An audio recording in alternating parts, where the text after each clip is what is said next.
Eddie Gartner here with Epic, and today's topic is private family banking. So you're maybe asking, what is that? And we're going to dig into how you can optimize your whole life insurance to fit this strategy.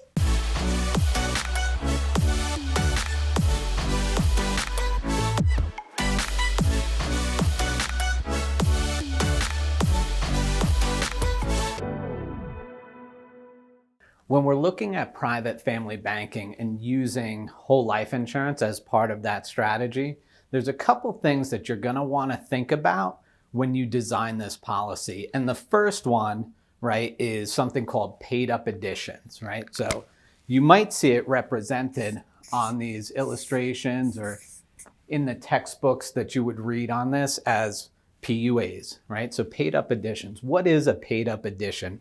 Basically, what we're doing is focusing part of that life insurance premium into the cash values. And it's a way in whole life to really build the cash value as quickly as possible. But one of the things that we have to realize is that when we're building a private family bank policy, otherwise known as a bank on yourself policy or be your own banker, right? There's so many different things out there that have been coined, and one of the founders of this was Nelson Nash, right? And Nelson Nash's book on this really talks a lot about how do I get paid up additions into the policy so that I can start accumulating as quickly as possible that cash value to then go and leverage out of the policy. So we'll talk a little bit about that. So the first thing you want to really be aware of is, do I have a PUA rider?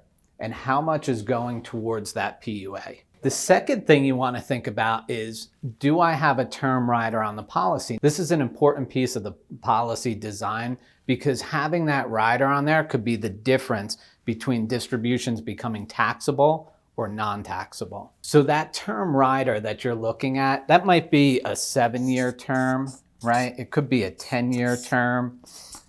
And what this means is that we're going to add extra insurance into that base part of the policy so that we can avoid something called a MEC, right?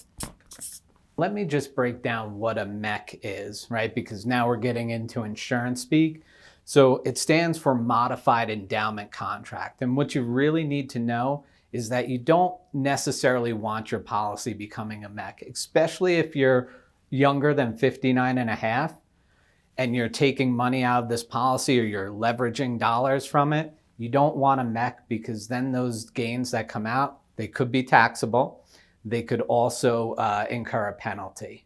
So we've covered PUAs, right? We've covered the term rider and avoiding MEC status. The next thing you want to think about is, how are the dividends treated? When we talk about these policies, what we're really using is a whole life insurance with a mutual carrier, right? Mutual carriers do one thing that most non-mutuals don't do, and that's pay a consistent dividend year over year over year. So what we're looking at doing is we're looking at creating a contract with a company that has a track record of paying dividends. So a dividend is important because this is going to help grow not only the cash value of the policy, but it's also going to grow the death benefit of the policy. Those two things combined will really help us build and optimize this type of policy for you. When I think of the family banking concept and building a family bank, what's really being talked about here are two things, right? We want to know about the cash value, because the cash value is what we're going to leverage. This is what we're going to use while we're alive. This would also be referred to as living benefits of the life insurance contract. The other piece is the death benefit. The death benefit is really going to be my family's bank, right? That's the check that my family gets upon my passing. So now I've created something that I can use during my own life, but I can also leave something onto my family to help them further along. One of the important things to remember in any of these concepts is, because we're using a product like life insurance, we're really talking about something longer term, right? These policies take some time to develop.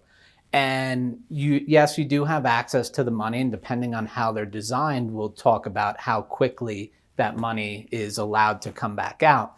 But oftentimes I get asked the question, well, can I have a debit card on this account, right? Or can I write a check from it? And that's not what we're talking about here. This is really, how do I look at saving, right? And then how do I distribute that money out? So think of big purchases, right? Think of planning for college. Think of buying a car, right? Think of purchasing a home.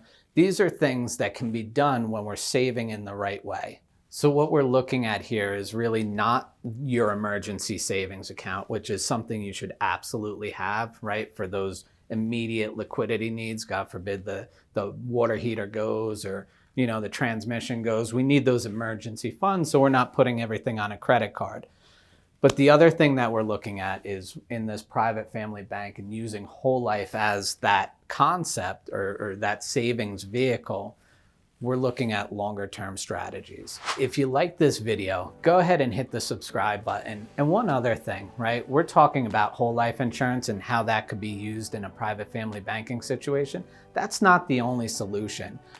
So if you want a more customized approach to this, click the link below and a team member will reach out.